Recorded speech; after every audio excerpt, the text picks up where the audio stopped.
Hi, in this lesson, we're going to go over monthly recurring revenue for course and community creators.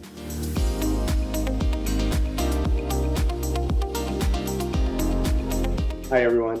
In this lesson, we're going to go over monthly recurring revenue. What is it and how it can help you stabilize your course creation income as well as help you grow your revenues. So I'm going to hit a couple of different topics here. So first of all, course businesses can really fluctuate throughout the year, right? Even throughout the day or week or month, they're very variable. They're one-off. Even if you run promotions, you can have good promotions, bad promotions, there's seasons, there's all sorts of stuff that can really affect your revenue that week or that month. Also, you may run your courses as evergreen, or you may have big launches a couple of times a year. So all those different things can really affect your revenues from your course income. With that, there's some downsides. So maybe if you don't know your income, or you're having a couple of bad months or weeks, you might have to let go of your team. You might have to downgrade services, or maybe you have to dip into your savings. So there's a lot of side effects of not having stable income. That's where kind of membership or subscription services can really, come in to help. So a subscription service is like a Netflix. Customers pay them a certain amount of money every single month, and then they get services. It could be a professional Zoom account, or maybe that's what you use for Adobe to get access to your tools and files, or even your landscaper is a subscription service. You pay them a certain amount of money.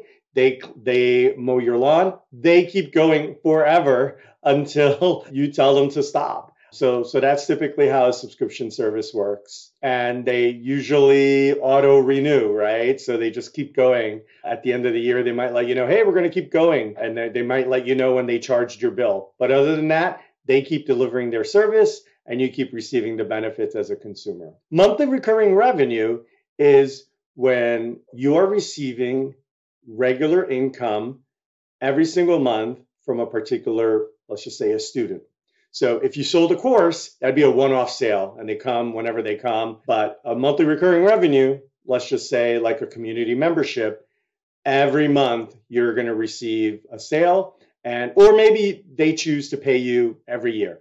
But it continues and it's recurring, and it's sort of like you can count on it. It's a baseline, and everything else, like one-off course sales, those are just gravy.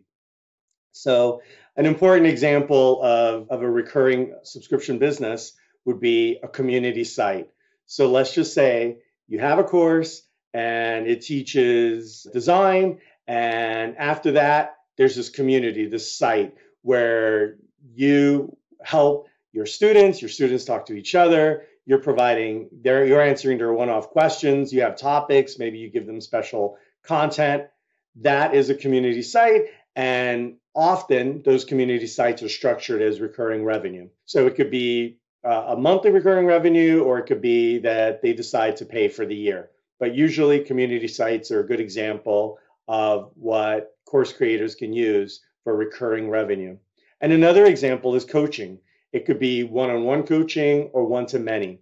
But either way, coaching, they may decide to buy just 3 sessions, or they may decide, hey, I'm not ready. I took the course.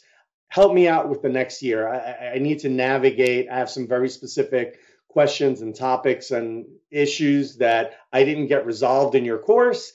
So I'd like to subscribe, and twice a month we get on a Zoom or something like that, or we go to a chat room, and that's where we get that next level of help. So again, coaching can also be an example of a recurring revenue, or it could be a one-time where they buy, a couple of sessions from you. The biggest thing that monthly recurring revenue provides is stability, right? So you know what your income is going to be, plus or minus. Every month you might have a few new customers, and you might have a few customers who've canceled. But in general, you have this baseline income that you can count on. You can build your team, you know what services to get, all your different things. And then on top of that, you can have your courses and ebooks and other things that helps. So to compute monthly recurring revenue, it's basically there's these two values. One is ARPU, which is average revenue per user, and the other is the number of subscribers you have. So average revenue per user is, hey, let me see all the income that's coming into subscription and figure out the average for that month.